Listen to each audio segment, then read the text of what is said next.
You ask Tiger to calculate. This deals with linear inequalities with one unknown. The final result is m greater than -5. Let's solve it step by step. Isolate the m.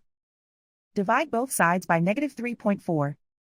Whenever you multiply or divide by a negative, reverse the inequality sign.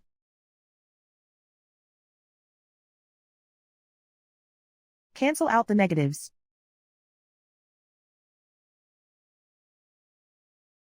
Simplify the arithmetic.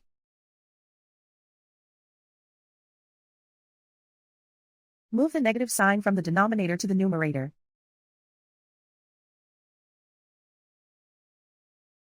Simplify the arithmetic.